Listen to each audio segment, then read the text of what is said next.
ఓం నమ శివాయ. ఈరోజు శివయ్య సందేశం ఏంటి అంటే, ఇలా చూడు భక్త, జూలై 13 సాయంత్రంలోపు ఖచ్చితంగా నీ అతిపెద్ద కళ, నీ కోరిక నెరవేరబోతుంది. నీ శివయ్యను నమ్మి, నీ శివయ్యపై నమ్మకంతో ఆఖరి వరకు వినుచూడు. ఖచ్చితంగా నీ జీవితంలో ఒక పెద్ద మార్పు అనేది రాబోతుంది. ఈ శివయ్య నీ జీవితంలో ఒక కొత్త అద్భుతాన్ని సృష్టించబోతున్నాను. జూలై 13 సాయంత్రానికి నీ మనసులో ఉన్న అతిపెద్ద కోరిక నీ జీవితంలో నెరవేరబోతుంది. నీ శివయ్య ఒక్కసారి చెప్పారు అంటే ఇక ఆ మాటకి తిరిగే ఉండదు అని నీకు తెలిసిందే కదా. నీ కోరిక నెరవేరబోతుంది. నమ్మకంతో ఆఖరి వరకు ఇది విని ఆలకించు, పాటించు. ప్రతి మనిషి జీవితంలో కనిపించే రూపం ఉండదు, అది సాధారణమే. కానీ మరొక కనిపించని కథ అనేది దాగి ఉంటుంది. మరి కనిపించే రూపం ప్రపంచం కోసం మాత్రమే జీవిస్తుంది భక్త. కనిపించినటువంటి ఒక మనసు గాయాలతో, జ్ఞాపకాలతో, ఆశలతో నిశ్శబ్దంగా అలా బ్రతుకుతూ కొనసాగుతూ వస్తుంది. మరి ఇప్పుడు నీ శివయ్య చెప్పే మాట నీ గురించే. నువ్వు కూడా ఒక చిన్న ఆనందాన్ని, అలానే సంతోషాన్ని గడపాలని, నీ కుటుంబంతో ఆనందంగా కాలం గడపాలని కోరుకుంటున్న ఒక సగటు మనిషివి. కానీ నీకు కనిపించేటువంటి నీవు కేవలం ఒక పాత్ర మాత్రమేనని తెలుసుకోలేకపోతున్నా. నిజమైనటువంటి నీవు, నీ మనసులో దాగి ఉన్నటువంటి కథ గురించి ఈరోజు చెప్పబోతున్నాను. ఇందులో ఎన్నో గెలుపులున్నాయి, ఓటమిలు ఉన్నాయి, ప్రేమ, ఆశ, నిరాశ, కోరికలు, బాధ, కన్నీరు. అన్నిటికంటే ఎక్కువ విరిగిపోయినా, ఎంతగా నిరుత్సాహంతో కూరికిపోయినా తిరిగి మళ్ళీ నిలబడాలి అనే కసి, పట్టుదల, ఈ రెండూ నీకు ఎక్కువగానే ఉన్నాయి. అందుకే ఈరోజు ఈ శివయ్య ఈ సందేశాన్ని తెచ్చాను. పైకి కనిపిస్తున్న నీవు, నీ కళ్ళ దగ్గర ఉన్నటువంటి కలలు, నీ గుండెల్లో మిగిలిపోయేటువంటి గాయాలు, ప్రపంచమంతా చూసేది నీ రూపాన్ని మాత్రమే. నీ గాయాలు, నీ కళ్ళను ఎప్పుడూ చూడలేదు. కానీ నిజమైన నీవు నీ యొక్క నిశ్శబ్దంతో బ్రతుకుతూ ఉన్నావు. ఎవరో విన్నటువంటి మాటలు సైతం ఈ శివయ్య విన్నాడు. ఎవరో చూడని నీ కన్నీళ్లు సైతం నేను చూస్తున్నాను. ఎవరు అర్థం చేసుకున్నటువంటి నీ బాధను నేను ప్రత్యక్షంగా చూశాను. అయినా ఎంత బాధ ఉన్నా తిరిగి మళ్ళీ నవ్వుతూ ముందుకు నడుస్తున్నా నీ ధైర్యంలో నీ శివయ్య ఉన్నారు. నిజమైనటువంటి నీ శివయ్య ఉన్నారు. నమ్మకంతో నువ్వు కూడా ధైర్యంగానే నీ సమస్యల్ని, అలానే నీ యొక్క ప్రతి విషయంలో కూడా ఆత్మగౌరవాన్ని మరింత రెట్టింపయ్యేలా నీ జీవిత ప్రయాణం సాగిస్తూనే ఉన్నావు. జీవితం అంటే అనుకున్నది కేవలం జరగడం కాదు, జరిగిన దాన్ని అంగీకరించి ముందుకు సాగడం. అలానే నేటి తరంకి ఆదర్శంగా నువ్వు జీవిస్తున్నావు.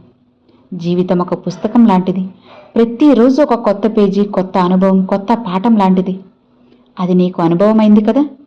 జీవితం అనేది చాలా చిన్నది భక్త.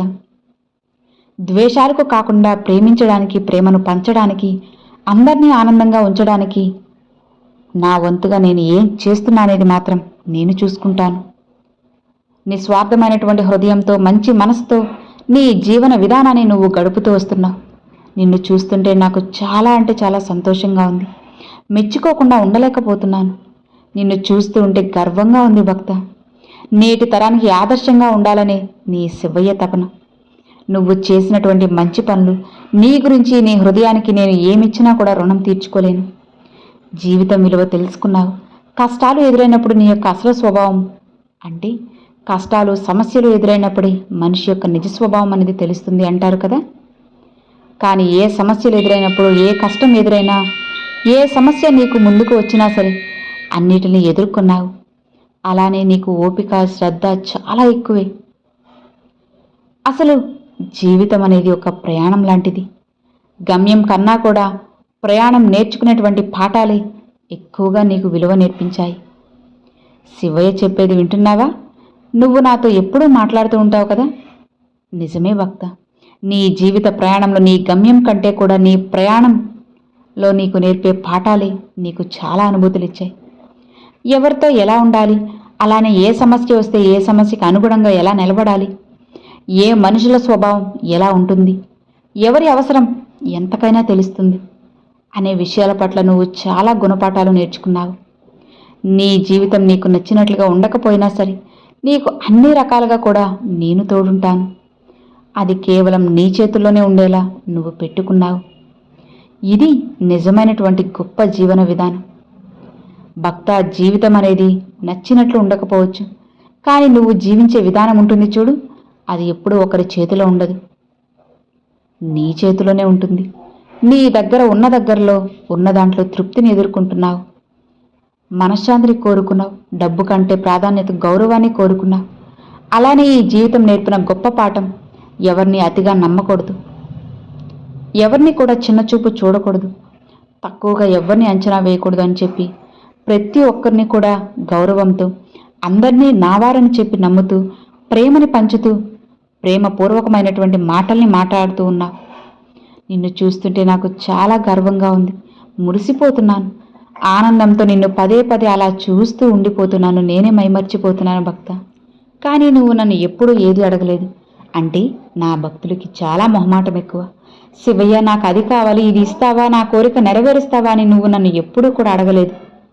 కానీ భక్త, మొట్టమొదటిసారిగా అది ఎవరి కోసమైనా కావచ్చు, అంటే నీకు సంబంధించింది కావచ్చు, లేదా మరెవరైనా సరే వాళ్ళ కోసం కావచ్చు, నన్ను ఏదైనా ఒక కోరిక కోరున్నావు, లేదా అత్యవసరమైనటువంటి ఒక సహాయం కోరావు కదా.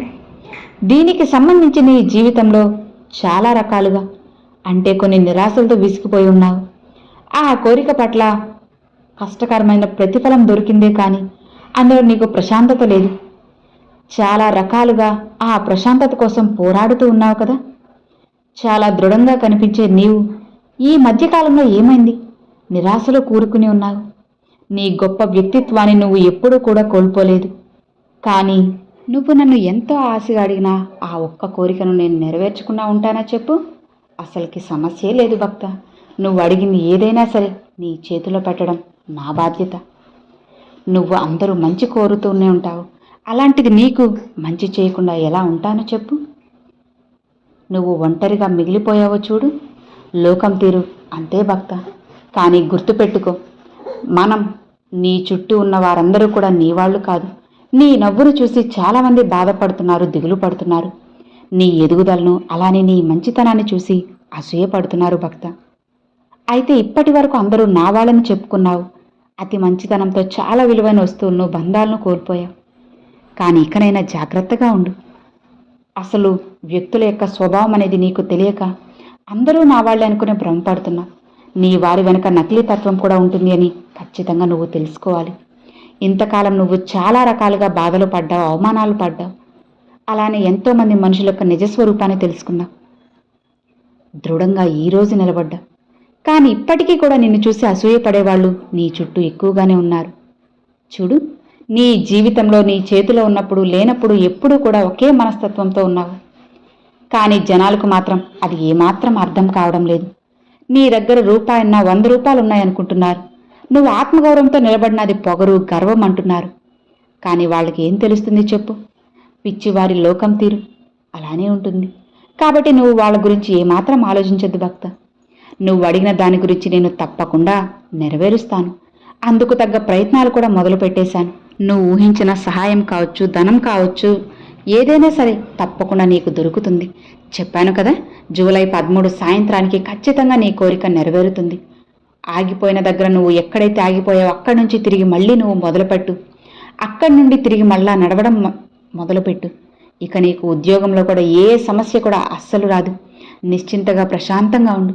నీ సమస్యలన్నీ తొలగించి నీ ఇంట్లో ప్రశాంతత కలిగేలా నేను చేస్తాను. ఈ శివయ్య మాటలు అర్థమయ్యాయి కదా. కుటుంబంలో కలహాలు తొలగించి నీ జీవితాన్ని నీకు నచ్చినట్లుగా చేస్తాను. ఇక హాయిగా ప్రశాంతంగా ఉండు అని ఈరోజు శివయ్య ఈ సందేశాన్ని తీసుకొచ్చారండి. సో విన్నారు కదండి, ఈరోజు శివయ్య పంపిన ఈ సందేశం మీ అందరికి నచ్చింది, అలానే అర్థమైంది అని అనుకుంటున్నాను. నచ్చితే ఒక చిన్న లైక్ చేయండి, మీ ఫ్రెండ్స్ అండ్ ఫ్యామిలీస్కి షేర్ చేయండి. ఫస్ట్గా మన ఛానల్ చూసేవాళ్ళు సబ్స్క్రైబ్ చేసి సపోర్ట్ చేయండి ఫ్రెండ్స్. Thanks for watching. ఓం నమః శివాయ. శివాయ నమః.